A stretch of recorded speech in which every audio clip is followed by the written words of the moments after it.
Broadcasting live from atop the Rocky Mountains, the crossroads of the West. You are listening to the Liberty RoundTable Radio Talk Show. Happy to have you along, my fellow Americans. Sam Bushman live. Hard-hitting news the networks refuse to use, no doubt, continues now. Lowell Nelson, campaignforliberty.org with me. RonPaulInstitute.org as well. And there's so much going on in the news, it's not even funny. Let's get straight to it. Ron Paul kicks off with a great column, Lowell. Well, thank you, Sam. Good to be here. Stuck in another disastrous Middle East war, says Ron Paul. And by the way, Ron's columns, which usually have been posted at Campaign for Liberty, aren't there right now. They haven't been since August of last year, I guess for lack of time and resources, apparently. But excuse me, I sneezed. But I am finding them. Although it's interesting to me that there are a lot of other columnists that are still there. So maybe he's lost somebody that could post it for him, and it's posted by somebody. I'm just not sure if it's a staffing issue or a technical glitch or whatever else. But know that Ron Paul's still alive and well and cranking out columns for sure. No, make no mistake about that. And know that you can go to LouRockwell.com, RonPaulInstitute.com,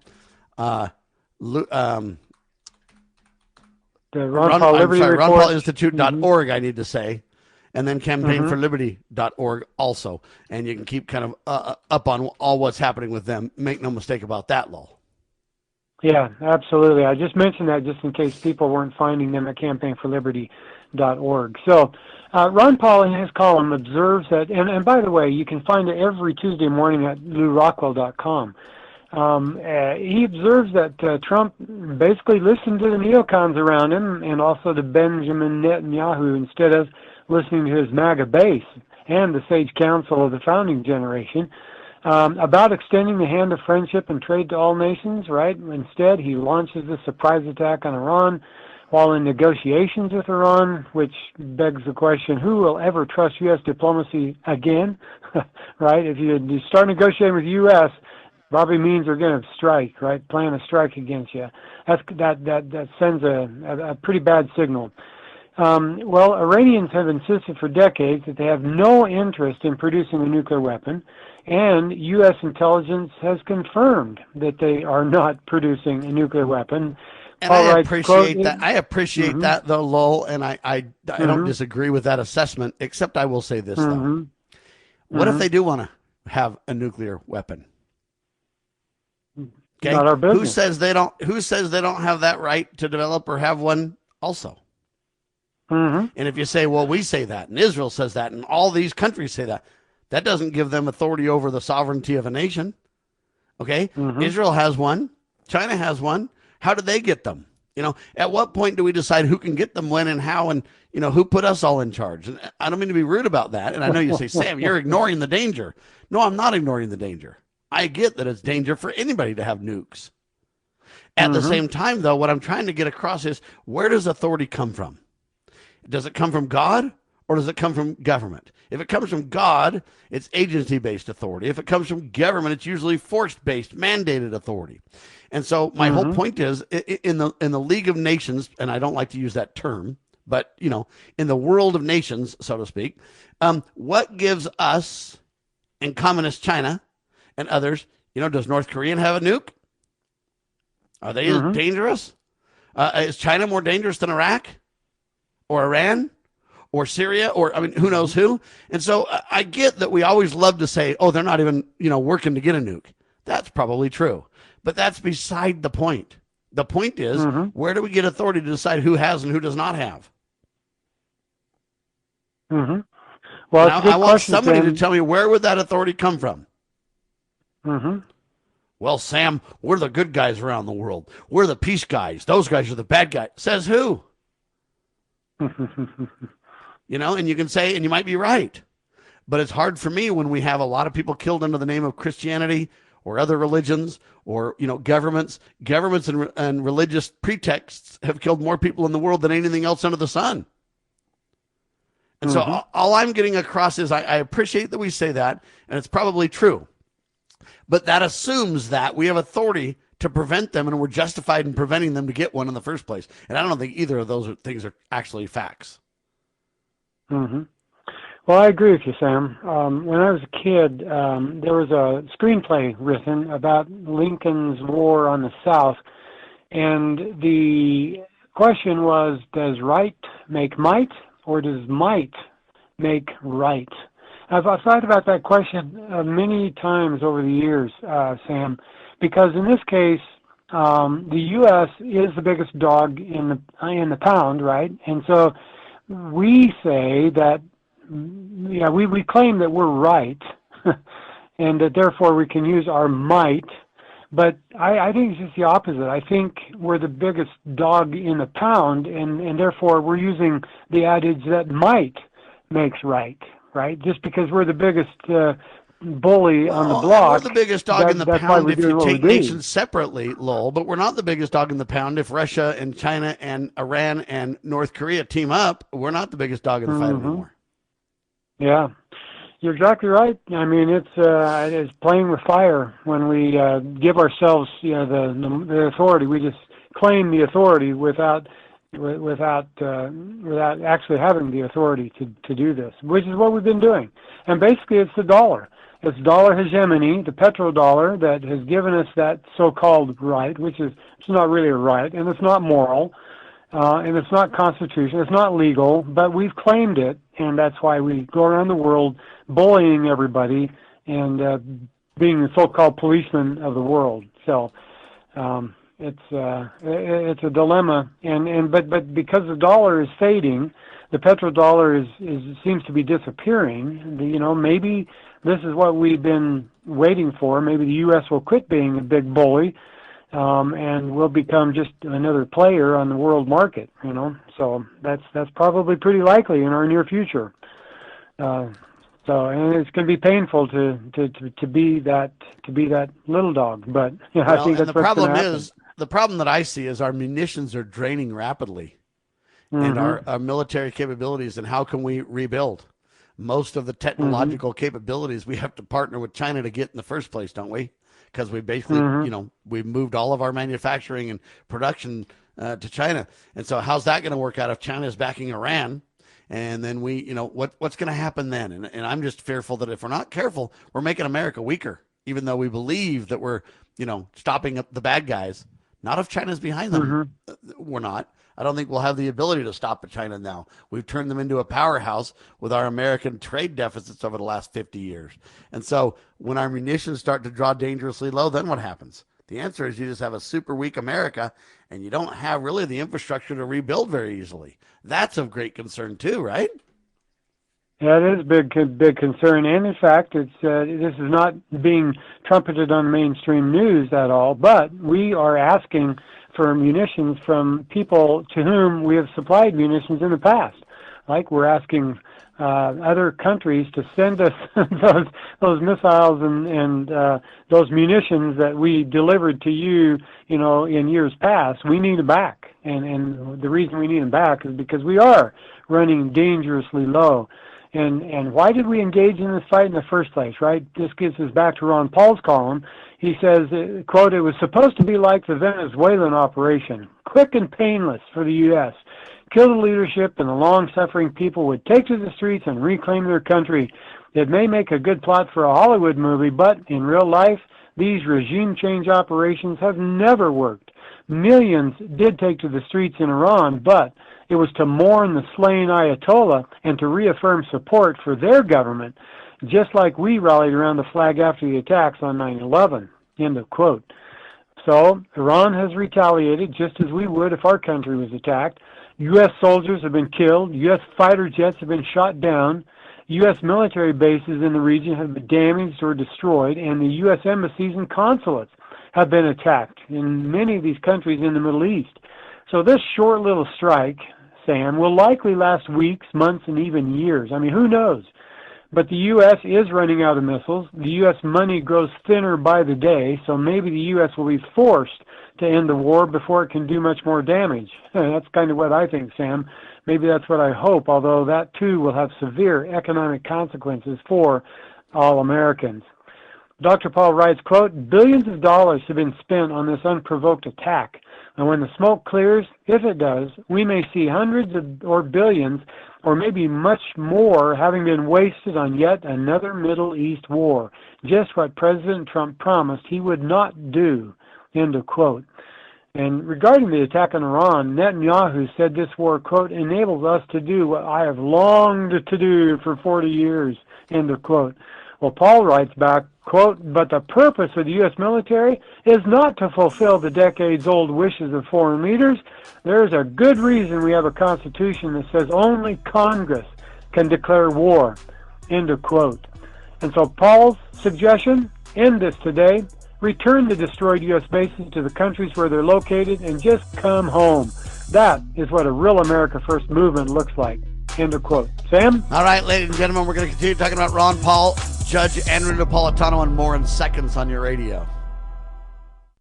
Introducing PrepStartsNow.com, your ultimate guide to readiness and peace of mind. We offer practical preparedness tools, training, and education to take your family's household readiness to the next level. Browse the prep shop for essential products, check out our planning guides, and stay informed with our prep blog. Visit PrepStartsNow.com and subscribe to our emails for exclusive offers, new products, and future events. Remember, preparedness begins with PrepStartsNow.com. Former Sheriff Richard Mack recounts in his book The Proper Role of Law Enforcement, how he came to realize while working as a beat cop how wrong the all-too-common orientation of police officers is when they think of their job as being to write tickets and arrest people. Richard Mack tells of his personal transformation from by-the-number cop to Constitution-conscious defender of citizen safety and freedoms. Learn what it really means to serve and protect. Purchase your copy at CSPOA.org. That's CSPOA.org.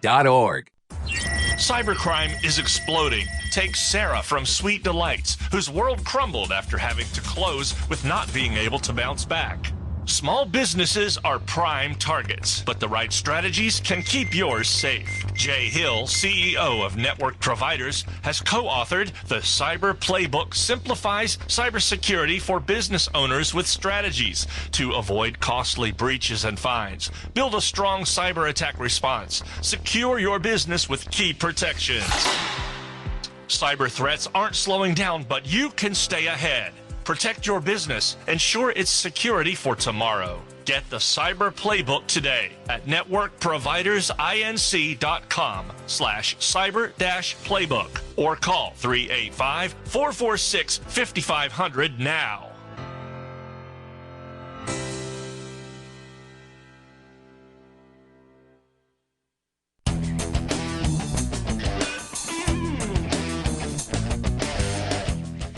All right, back with you live. Lowell Nelson's with me, campaignforliberty.org, ronpaulinstitute.org, and LouRockwell.com are the sites to check out.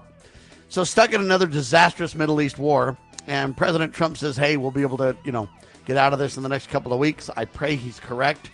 Oil and gas prices going up like you wouldn't believe.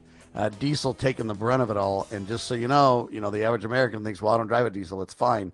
Everything you get, ladies and gentlemen, from the supply chain has to do with diesel for trains or diesel for trucks. And I'm telling you, it affects you way more than you realize it does. And when you marry those with President Trump's tariffs and stuff like that, sky high, prices aren't going down anytime soon. Now, Trump says that, hey, we'll get the oil under control, no problem. Cuba's about to fall. Venezuela's going to start feeding us oil. And as soon as we kind of stop the blockade at the Strait of Hormuz, we're going to be okay or whatever. I pray Trump's right on those things, because I don't want high prices for the American people. I hope we can stop the war because I want peace. But I just don't see it, okay? It's a disastrous Middle East war, and as far as I can see, every time we turn around, it expands. Okay, it's getting bigger, not smaller, folks. And when will it end? And you say, well, we can take Iran out, no problem. Unless China's backing Iran, unless Russia's backing Iran, then I don't know if you'll ever be able to stop them. Because they've got as much capability between Russia and China and possibly North Korea or whoever else in Iran than we've got. We might be the biggest dog on the block if all other dogs are separated. But you get those other dogs in a pack, and man, whether we lose or win, I pray we would win. But at the same time, I would say it could last for months and years. And I pray that doesn't happen. But I don't know. what elements are going to relate to this and where we're going to go. I know a couple of things. Trump is saying now, hey, we can expect, listen, President Donald Trump, quote, Americans could face retaliation on U.S. soil. In a Time magazine, he was asked about this, and he said, hey, we constantly plan for such threats, and we acknowledge that, hey, war inevitably brings casualties. So he was asked about it, and he admitted, hey, we can have stuff happen on our own soil. And that is scary to me big time. But Judge Napolitano takes it to another level. And right before we get to that article, I just want to make this point, Lowell. It seems like the MAGA movement's ripped apart over this. The folks that are against war, like us, are amping up what we have to say, and those who are defending President Trump are amping up what they have to say. And I find that a very concerning issue as well. Lowell? Yeah, it's a big concern. It just seems to me that it does get bigger. It's like a tar baby. The more you try to win, the deeper you get pulled in and stuck to the thing. It's not good. I don't think anybody wins in war. One of the articles I chose not to that I read and I find very impactful, but I didn't choose to talk about it this morning is the fact that I think probably by Caitlin Johnstone, where she talks about we here in America we don't really feel the impact of war here because we're so insulated from it. We haven't been sitting in that street cafe in Tehran when a bomb goes off 20 feet away, and we don't see the bodies that are torn and shredded by shrapnel, and a hand here and a head lying there and a torso over there. We don't see that. We don't experience that. We have no visceral connection with that type of war. Well, I believe, Sam, that if we experience that, and God forbid that we ever do, but if we did experience that the way these people in the Middle East experience it on a daily basis, I guess, or at least it's far more familiar to them than to us, then our attitude about war would change. I think yes, we would feel compunction about dropping bombs on a hospital or I guess it was an elementary school in Tehran, which killed 150 school children. Right? I mean, I think we'd feel differently and now they're debating about on that. who really caused that to happen and everything else. And the problem is, I don't know that we'll even get the real intel to know. But at the end of the day, if we saw hunger and cold, and when someone gets harmed or hurt for different reasons, how they can't get medical treatment and things like that, things would change in a hurry. But Judge Andrew Napolitano has a headline: Trump's unjust and unconstitutional war. He's not, backing off in any way on this thing. Right. He says you can't drop bombs on military targets and fire missiles at hundreds of targets and not call it a war, because there have been some of the Trump apologists who have claimed that this war on Iran is not really a war because it's such a quick strike, right? This time it's going to be different. That's what they're saying. But you know how that goes. It's not different. Judge Knapp says, because it is a war, there must be justification, moral, constitutional, and legal justification. He writes this, which may be the most important paragraph of the entire column. He writes this, quote, "The standard requirements for a just war are that war is a last resort to avoid truly imminent violence or profound massive injustice. It must be triggered by a legitimate authority. Its purpose must be clear and just, and the damage it produces must not outweigh the evil it purports to eliminate. Its conduct must avoid killing non-combatants, and the weapons and tactics used must be proportionate to the war's objectives, and must discriminate between combatants and non-combatants." End of quote. Right? So now let's evaluate Trump's war in Iran. Napolitano says that it fails all three tests. Quote, "It was not commenced by legitimate authority, as Congress has not declared war on Iran.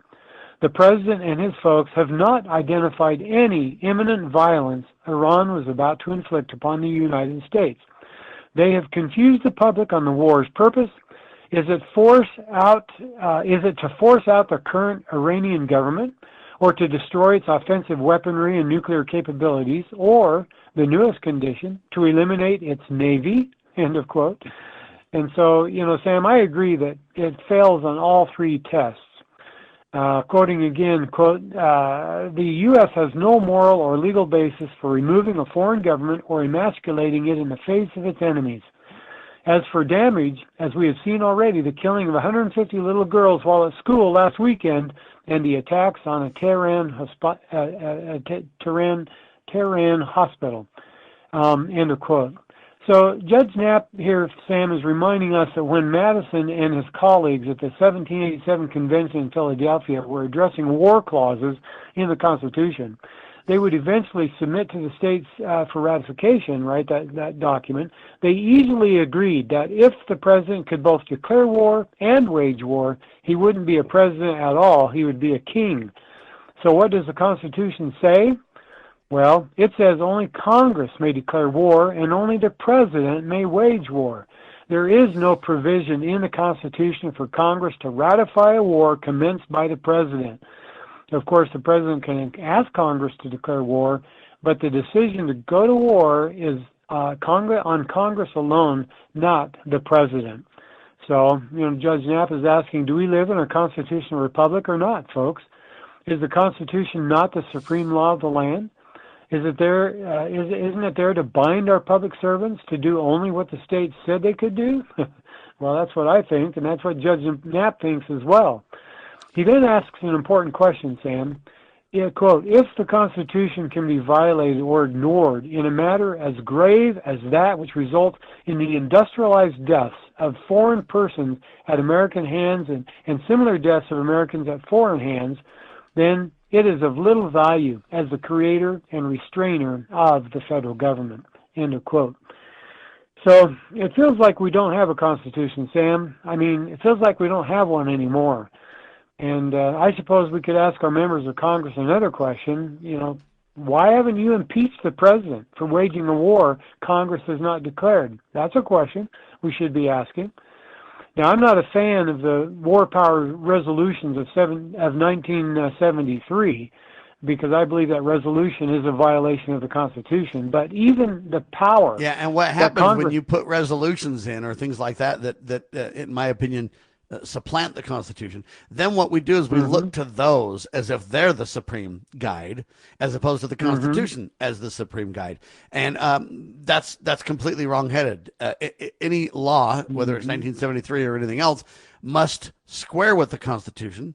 And if it violates the Constitution or attempts to replace the Constitution, according to the Founding Fathers, it would be null and void law because it's not the supreme law. And so when we look to these, resolutions or this or that, we're looking in all the wrong places, ladies and gentlemen. That's right. Yeah, the War Powers Resolution 1973 is bad. The authorization to use, for the use of military force, the AUMF, that's bad. And both of those things violate the Constitution. And they basically amend the Constitution without going through the process of amendment. And George Washington warned us against that. He said, don't usurp the Constitution by, passing a law which makes some provision of the Constitution null and void, but go about it the right way. You got to get the state's approval if you're going to amend the Constitution. Don't do it by usurpation, right? I mean, that's what George Washington said. And yet we've got this War Powers Resolution. We've got the AUMF. We've given the executive numerous reasons and numerous documents on which he can base these unjustified wars. It's dangerous, it's problematic, and now we find ourselves engulfed in another Middle East conflict that we don't really have any good prospect of getting out of, Sam. And the sad part is both sides, instead of acknowledging the other side has validity, what both sides are doing in the MAGA movement is digging in. Those of us who are constitutionalists say, hey, you can't do this. Others are saying you must. Our security's at stake. We have to. And since Congress is paralyzed, the president can only do what he can do. But thank heavens he's defending America. I think there's some points on both sides. But at the end of the day, does the supreme law matter? That's what Judge Knapp is asking. I think it's a fair, open, honest question. All right, back in seconds. Lowell Nelson, campaignforliberty.org on your radio.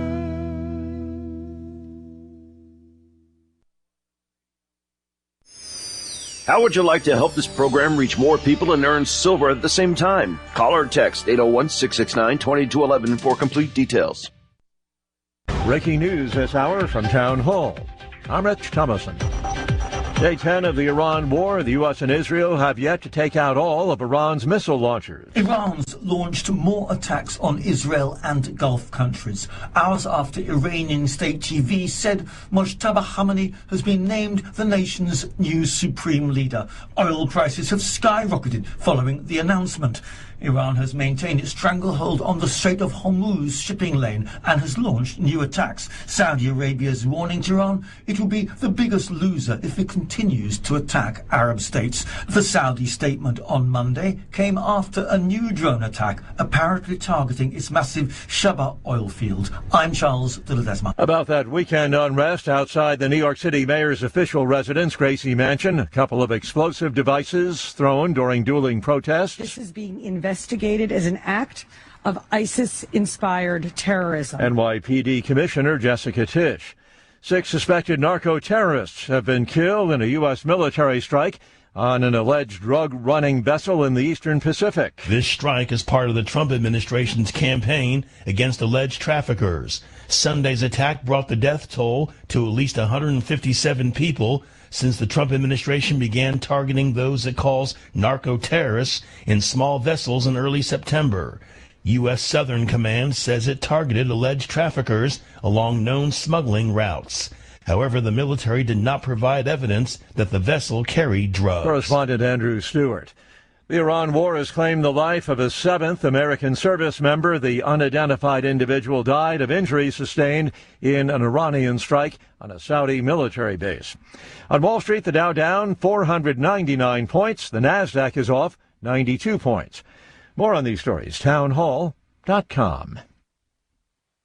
Hi, Mike Gallagher here, host of the Mike Gallagher Show. As we head into spring, there's some good news in the housing market. Rates have recently dropped. When rates drop, payments can drop. That can mean hundreds of dollars a month back in your pocket, money you can use to pay bills, reduce debt, or strengthen your financial position. That's why this is the time to talk to my friends at Fellowship Home Loans. They're helping homeowners refinance into lower rates and reduce their monthly mortgage payments. Fellowship also offers a fixed-rate line of credit for home projects or consolidating a high-interest debt with fast approval and a predictable rate. Remember, many people still qualify to skip their next 2 mortgage payments. That's 2 months of breathing room while you reposition financially.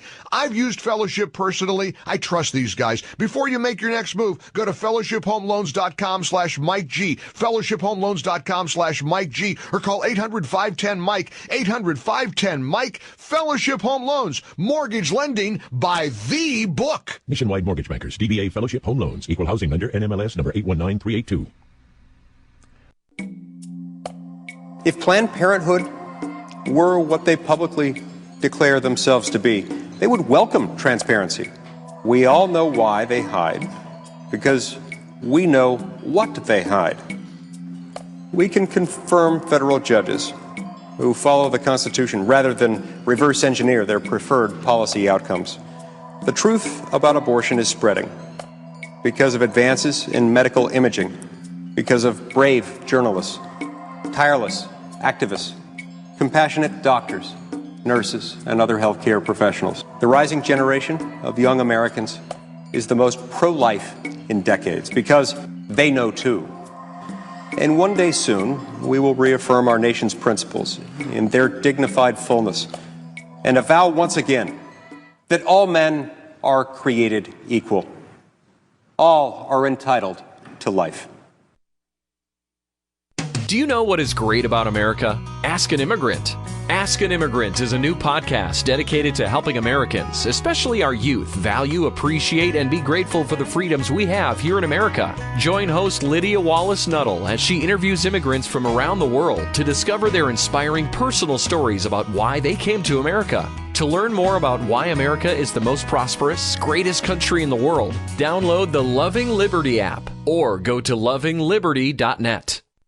In the medical field, IT security is crucial. Our highly skilled consultants are HIPAA certified and have 20-plus years of experience servicing medical clinics, billing, and supply companies. We offer comprehensive endpoint protection, guarding your computers and servers against all stages of threats. And with our 24/7 monitoring services, you'll never worry about extensive downtime again. Ready to level up your IT support? Call 801-706-6980 today and discover how great IT services can be with managed IT services.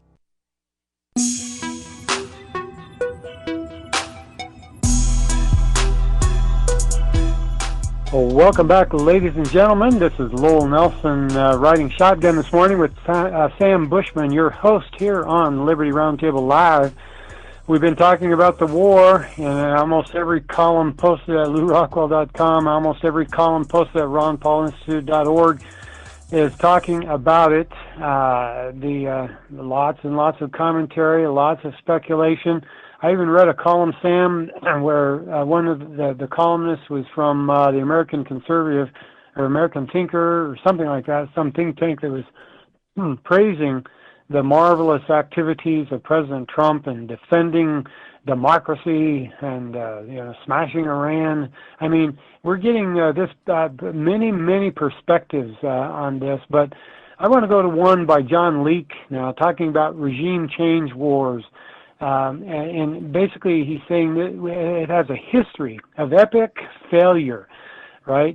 So he's writing for Courageous Disobedience. He made the following observation, quote, "Since the French Revolution, most violent regime changes have resulted in terrible, unforeseen consequences, including years of war and civil war that achieve nothing," end of quote.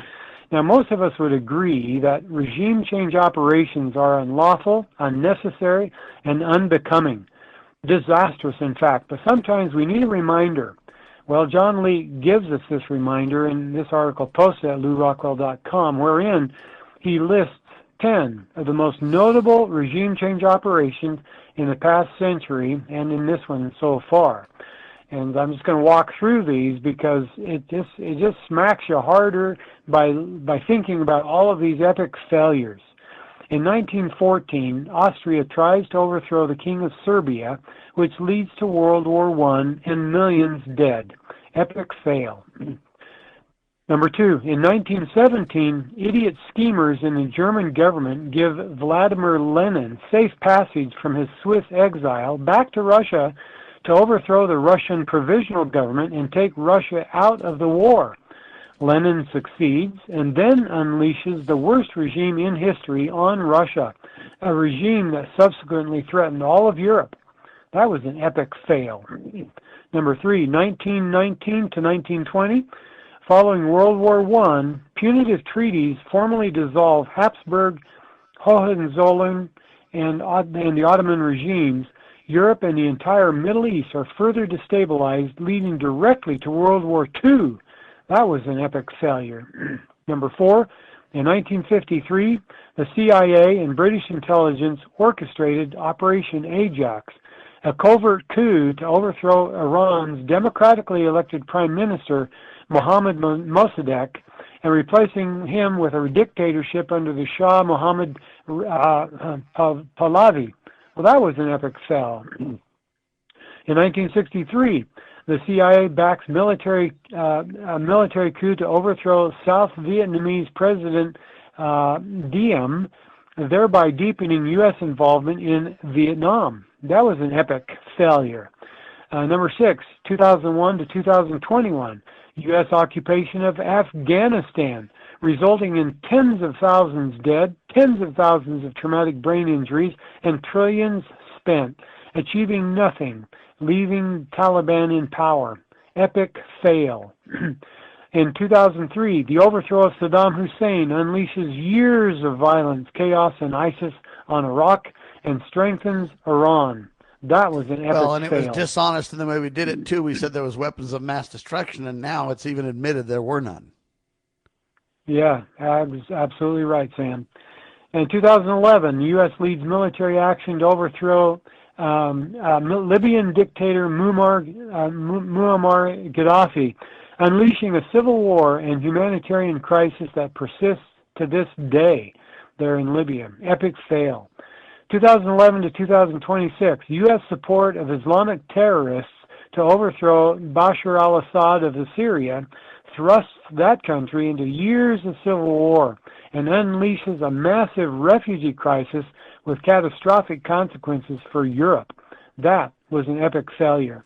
And finally, 2014, U.S. National Endowment for Democracy, long suspected of being a CIA front organization, provides key support for Euromaidan protests that ousted Ukrainian President Yanukovych, who sought better relations with Russia to prevent Ukraine from being made into a NATO proxy. That was an epic failure, and we're still suffering from that today, right? The Ukrainian-Russian conflict goes on and on today as well. So those were the 10 most notable regime change operations in the past century and a quarter. Do we think, Sam, that the U.S. regime change operation in Iran will be any different or any better? Well, so far we killed their leader, and now they've put his son in. And from what I've been told, his son's worse than he was. I don't know where that's going to go. Trump says that leader won't last if they're not approved by the United States. That may be true, but I'm just saying right now we've already got a worse guy there, even now. Yeah, harder line guy. By worse, I think you mean hard line. He's basically he's going to be stiffer than his dad was with any provocation from the United States. In other words, he will fire back. He will retaliate. He's more likely to retaliate than his dad was. So, yeah, I don't think it goes well. So it turns out that I love this quote. Sir John Templeton said, quote, "The most expensive words in the English language are, 'This time it's different.'" End of quote. I think he's right, Sam. I don't think Iran will be different. I don't think it will have a different outcome. And in the words of Edmund Burke, I think we might have Trump stop the bombing, and we might kind of stop the war and come to some kind of a temporary fragile peace structure within a couple of weeks. I think that's very possible. But when we talk about long term, what we're creating is this hegemony kind of an idea where other nations, China, Russia, all these countries are watching what we do. And we push for regime change in Venezuela, in Iraq, in Cuba, in who else knows where, when. All these other nations are taking note of this. And so I think in the short term, it might look great. In the long term, I believe it'll be worse. Yeah, because we lose the moral high ground, right? We have claimed that we were morally justified in stopping bad things from happening around the world. But now that we've been the instigator, we've launched this war with Israel, a joint attack on Iran, a sovereign nation. Now we don't have an excuse anymore. We don't have the so-called moral high ground, and other countries like China and like Russia will throw that back in our face when they come and attack us and say, "Look, you're a big bully. You shouldn't be doing that to other countries." And so we're going to come in. We're going to take you out, man. And so we won't have the protection of heaven. Because we have, violated the rules of just war conflict, right? I mean, any war we go to should be a defensive war, right? We shouldn't be engaging in starting wars around the world because we truly do lose the moral high ground. I'm talking now about the protection that God offers us if we will repent and not go to war and kill others of our brothers and sisters around the world. I mean, he said that he would bless this country if we would follow him, right, the God of this land. But we don't do that, aren't doing that collectively anymore. And so, do we merit his blessing? Do we merit his divine protection at this point? Yeah, I just don't know. And here's a late-breaking headline from President Donald Trump, just to kind of highlight what we're saying. Listen carefully to the words he uses. Trump said the timing of a potential end to the Iran war will be determined through joint discussions with Israeli Prime Minister Benjamin Netanyahu. Now, at the end, he said, but the buck stops with me. I'll decide, but I'll consider Benjamin Netanyahu. And I'm thinking, shouldn't we be having this conversation with Congress, not with Benjamin? Number one. Yeah. And number two, Trump is going to, decide that with Benjamin Netanyahu. What about deciding it with we, the American people? And then he says the timing of a potential end.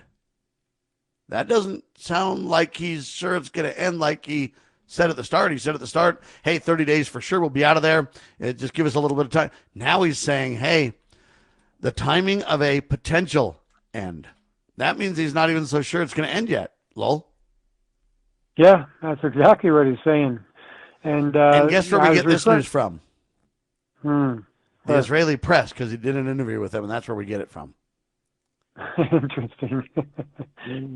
So interesting. But you're spot on, Sam. He should be having this conversation with Congress, not with Benjamin Netanyahu. And Congress should be having conversation with the American people that they represent. Mm-hmm. Yeah, and I think the American people, the majority, would say we don't want war with Iran. I think it's only like 20% are in support of this war. That means 80% don't want it, Sam. Let's not go to war. Let's not send our sons and daughters over there to be cannon fodder, to be killed. I mean, I thought about bringing back Samuel Longhorns Clemens' story about the damage the war causes. Hold on, when we get back, wars and rumors of wars. As a parent, is receiving a faith-based, character-focused education for your children difficult to find? Do you believe that godly principles should be a central component in your child's education? Imagine a school where faith and integrity are at its center, where heritage and responsibility instill character. For over 40 years, American Heritage School has been educating both hearts and minds, bringing out academic excellence. This is the school where character and embracing the providence of a living God are fundamental, where students' national test scores average near the 90th percentile. With American Heritage School's advanced distance education program, distance is no longer an issue. With an accredited LDS-oriented curriculum from kindergarten through 12th grade, your children can attend from anywhere in the world. American Heritage School will prepare your child for more than a job. It will prepare them for life. To learn more, visit american-heritage.org. That's american-heritage.org. Step into the boots of the American West with Range Magazine, where grit meets grace. This is a front row seat to the stories, struggles, and triumphs of ranchers, farmers, and stewards of the land. From jaw-dropping photography to no-nonsense reporting, Range brings you the untold tales of life on the range. Whether you're a city dweller with a cowboy's heart or living life where the pavement ends, Range speaks to the soul of the West. Subscribe today at rangemagazine.com. Are you ready to stand up for your community and support your local sheriff? Join the Constitutional Sheriffs and Peace Officers Association and become a vital member of the Sheriff's Citizens Posse. At cspoa.org, we empower citizens like you through weekly webinars, arming you with the knowledge to back your constitutional county sheriff. Together, we can uphold our Constitution and ensure liberty and justice for all. Your community needs you now more than ever.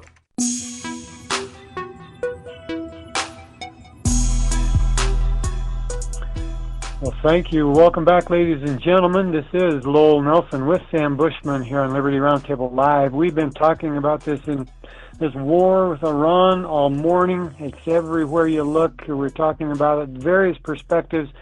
Well, Philip Giraldi has a perspective that I want to share here. He chimes in about this war in Iran. Quote, looking beyond what disaster comes out of Iran, the long-term damage is that we Americans now have a president who believes he can act with impunity anywhere in the world, and that includes going to war contrary to the U.S. Constitution. As Israel is behind the current fighting, there is no chance that official Washington will be anything but supportive of the conflict, as will also the media.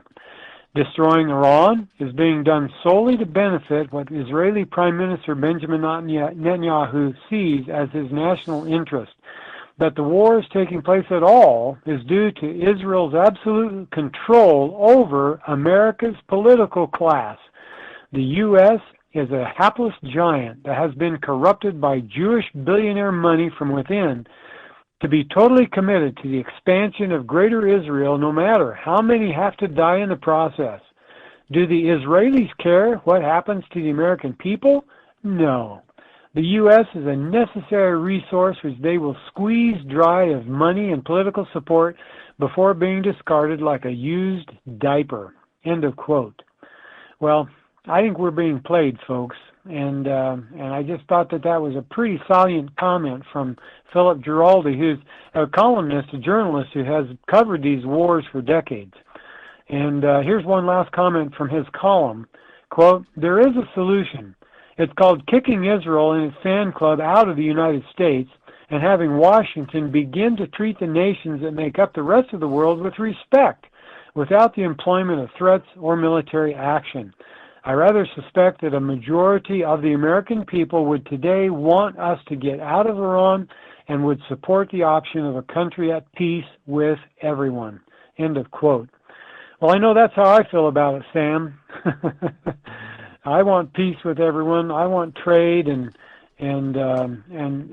so forth with any nation, every nation on the face of the planet, because that brings peace and prosperity. It allows families to grow up and live the life that they choose, as opposed to the damage and carnage that war brings. And so, I get that it's an epic war, an eternal war that began in heaven, and good versus evil has always been the the reality. It isn't Republican or Democrat or anything else. Like, that's the kind of the problem that I have right now, is the Republicans are attacking the Democrats are attacking the Republicans, and in my mind, neither of them are using the supreme law of the land as the principled guidance that they ought. But that's my opinion. I will say this, though. I get that there's evil out there, and you might not have peace around the world. We can't control those things. However, we can control our actions relating thereto.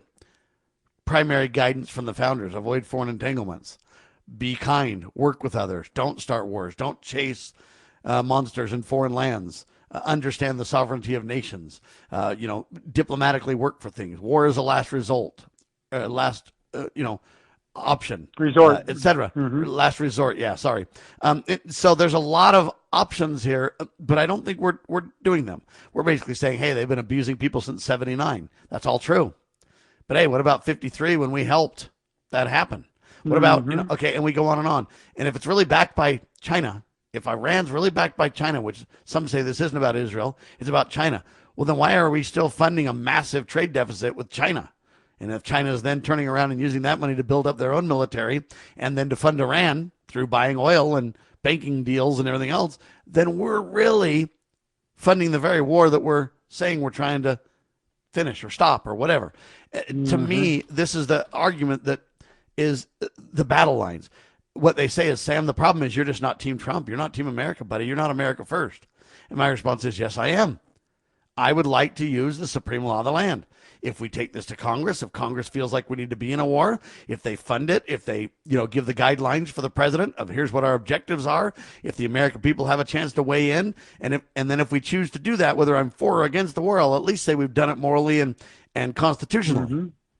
And what I don't understand is those who say to me, Sam, you're not America first. And my response is, what defines America first? Going along with the Constitution or going along with President Trump? Which is it? Because you can't have it both ways. Now, I wish the president was in alignment with the Constitution, because then I wouldn't be forced to decide. Lowell?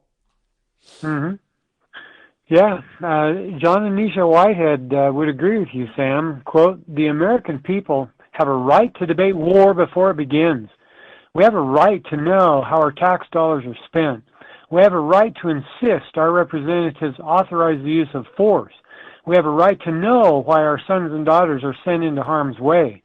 We have a right to refuse to have our tax dollars used to kill other people's daughters and sons." End of quote. And then the Whiteheads, John and Nisha Whitehead, then give us this insightful perspective from Rick Steves. Rick Steves, the fellow who goes around the globe writing about, his travels. I think you've probably seen him on TV, I'm sure.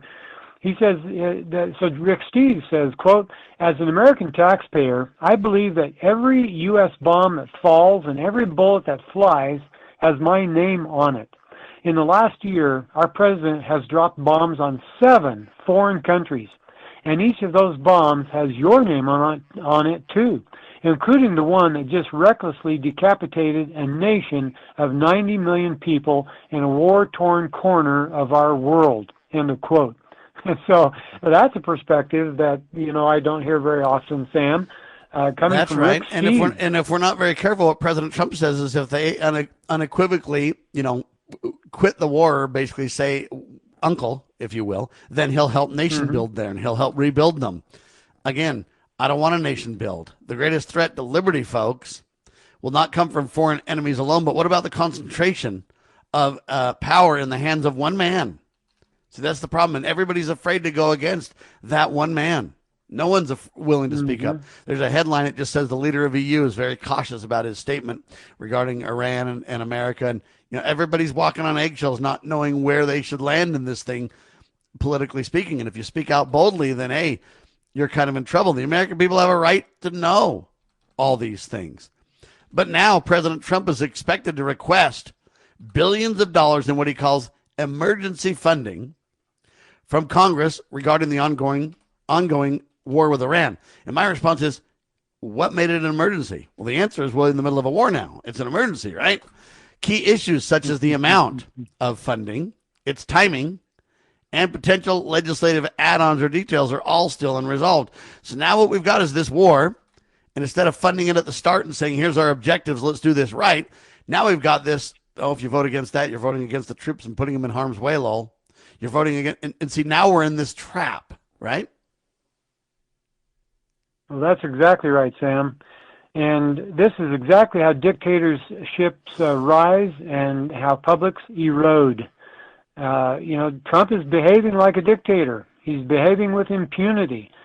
The consequences of war are measured in lives and liberties. And so in fact, I thought about this too, Sam, where are the military officers who should be refusing to obey an illegal order, such as launching an attack on a sovereign nation like Iran without a congressional declaration of war, right? Where were they last week? On Friday, but I blame parties, though. If we didn't have parties and if we didn't have the Federal Reserve, would we be here? That's the real question. Not at all, no. Yeah, you're exactly right. The Federal Reserve is what enables this whole thing in the first place, because then they can just print money and spend us into oblivion. If we didn't have the Federal Reserve, right? If the general government had depended on only the money, the hard money that they could get through tariffs, through lawful tariffs, then we would have a government that's 1/100th or maybe 1,000th of its current size, and we wouldn't be going around the world in search of monsters to destroy. That's simply. And then what about the partisan politics? No one dares go against President Trump. And so now everybody's voting just on partisan lines. Both the Congress, both the House and Senate basically decided not to rein in President Trump, which is backwards, by the way. They should authorize President Trump, not debate if they're going to rein him in. But see, nobody in the Republican Party is going to rein in President Trump right now. That's basically political suicide for, you go against the party, right? And so I believe that parties in the Federal Reserve are the real problem we face. And very few people are willing to finger those realities. Yeah. Well, in just the last couple of minutes, Sam, I just want to reiterate what we learned from the Bible, 2 Chronicles 7:14. If my people, which are called by my name, shall humble themselves and pray and seek my face and turn from their wicked ways, then I will hear from heaven and will forgive their sin and will heal their land. That's a promise from Almighty God to you and me, Sam, and to all the people of this country. And that's the real solution, right? I mean, if we would do that and then act in accordance with the blueprint of liberty, the Constitution, then we could have real liberty, and we would have heaven's protection upon this land. We wouldn't be, we wouldn't have an attack on this soil. But the way we're going right now, we're kind of inviting an attack because we're dismissive of the blessings that could come from heaven because we go on in our wicked ways, Sam. That's the bottom line, in my opinion. It is God, family, and country for a reason, ladies and gentlemen, in that order. And I would say this is what we advocate for. And I'm sorry if people feel like we're too combative or too forceful in our thinking. The sad part is we feel like, hey, it's very difficult to even have our side represented, right? I don't know anywhere in the mainstream press our side is represented, that's for sure. And so our prayers are with our leaders, that's for sure. Our prayers are for peace around the world, and it is about God, family, and country, and the protection of life, liberty, and property. For Lowell Nelson, Campaign for Liberty.org, thank you so much, sir. And I'm Sam Bushman. God save the Republic of the United States of America.